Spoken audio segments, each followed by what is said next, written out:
6 August থেকেই বিএনপির এই পল্টিবাজি শুরু হয়েছে এবং সেই 6 আগস্ট থেকে শুরু হতে হতে আজকের এই 2026-এর ফেব্রুয়ারিতে এসে সেটা 180 ডিগ্রি পর্যন্ত উল্টো পথে তারা গিয়েছে। পুলিশের টিয়ার ছিল না, পুলিশের বাঁশির ফু শুনে বিএনপির নেতৃত্ব যেভাবে হাতে চুরি পরে পালিয়ে গিয়েছে। যখনই আমরা দেখেছি যে বিএনপি এই জুলাই সনদকে কার্যকর করার ক্ষেত্রে তার চেয়েও বড় করে বলতে গেলে জুলাই বিপ্লবের স্বীকৃতি প্রদান করার ক্ষেত্রে বিএনপির গড়িমসি, আমাদের কাছে মনে হয়েছে যে এত মানুষের রক্ত, 1.5 সহস্রাধিক তাজা প্রাণের শাহাদাতের বিনিময়ে অর্জিত এই বিপ্লব, 30 সহস্রাধিক বাংলার দামাল সন্তানদের, যুদ্ধাহতদের তাদের যে করুণ অবস্থা, তাদের যে পঙ্গুত্ব, তাদের যে অসহায়ত্ব, এখনো পর্যন্ত তারা হাসপাতালের বিছানায় ছটফট করছে, চিরতরে দৃষ্টিশক্তি হারিয়ে অন্ধত্ব বরণ করেছে অসংখ্য মানুষ, ভয়াবহ ইনজুরি নিয়ে তারা বিপ্লবের সাক্ষী হয়ে বাংলাদেশের প্রত্যন্ত অঞ্চলে ছড়িয়ে ছিটিয়ে আছে। এই রক্তের সাথে গাদ্দারি করে আমরা নিজেদের স্বার্থের রাজনীতি করতে পারি না। এই জায়গাটা থেকেই আমাদেরকে বিএনপির সঙ্গ ত্যাগ করতে হয়েছে। বিএনপি প্রথমে গণভোটে সম্মত ছিল না। গণভোটে সম্মত হয়ে আমরা বলেছিলাম যে গণভোটটা আগে হোক, জাতীয় সংসদ নির্বাচনটা পরে হোক। বিএনপি সেটা নিয়ে মাঠ গরম করলো, সরকারের উপর চাপ প্রয়োগ করলো এবং শেষ পর্যন্ত গণভোট এবং সংসদ নির্বাচন একই দিনে করলো।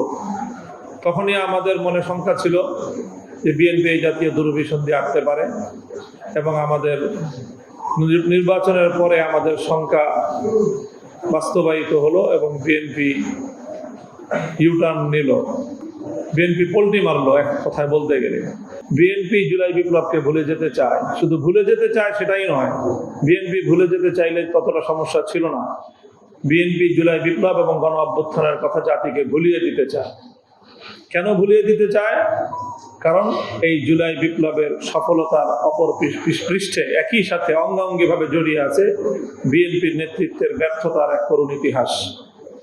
বিএনপির রাজপথে 15 বছর তাদের রাজপথের নেতাকর্মীরা যেভাবে গুম খুনের শিকার হয়েছে, হত্যাকাণ্ডের শিকার হয়েছে, বিএনপির নেতাকর্মীদের যেই পরিমাণ রক্ত বাংলার মাটিতে ঝরেছে, অথচ বিএনপির নেতৃত্বের আমি বলবো তাদের কাপুরুষতা, ক্ষেত্র বিশেষে অসততার কারণে, পর্দার অন্তরালে আপোষকামিতার কারণে বিএনপির মাঠ পর্যায়ের এই বিশাল তাদের যেই ত্যাগ এবং কুরবানি, এটা ব্যর্থ হয়েছে।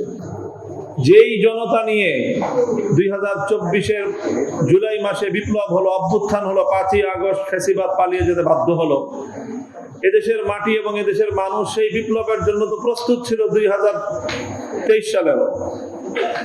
2023 সালে নয়াপল্টনের বিএনপি কার্যালয়ের সামনে থেকে 28 অক্টোবর চূড়ান্ত সেই আন্দোলনের সময় বিএনপি নেতৃত্ব যেভাবে কাপুরুষতার পরিচয় দিয়েছে, পুলিশের টিয়ার ছিল না, পুলিশের বাঁশির ফু শুনে বিএনপির নেতৃত্ব যেভাবে হাতে চুরি পরে পালিয়ে গিয়েছে, সেই দিনই তারা তাদের নেতৃবৃন্দ, তাদের নেতাকর্মীদের রক্তের প্রতি তাদের যে কোনো কমিটমেন্ট নাই সেটা প্রমাণিত হয়েছে।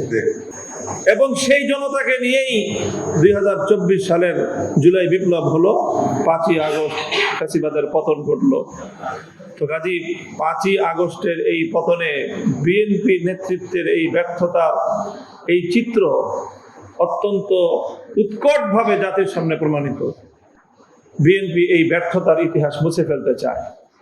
এই জন্যই বিএনপি শুধুমাত্র 5ই আগস্ট একটা দিন তারা মানে ঘটনার আকস্মিকতায় জুলাই বিপ্লবকে তারা অন করেছে এবং অকপটে তারা স্বীকার করেছে যে হ্যাঁ, এই ছোট ছোট মাসুম বাচ্চাদের রক্ত আমাদেরকে ফ্যাসিবাদের হাত থেকে মুক্তি দিল।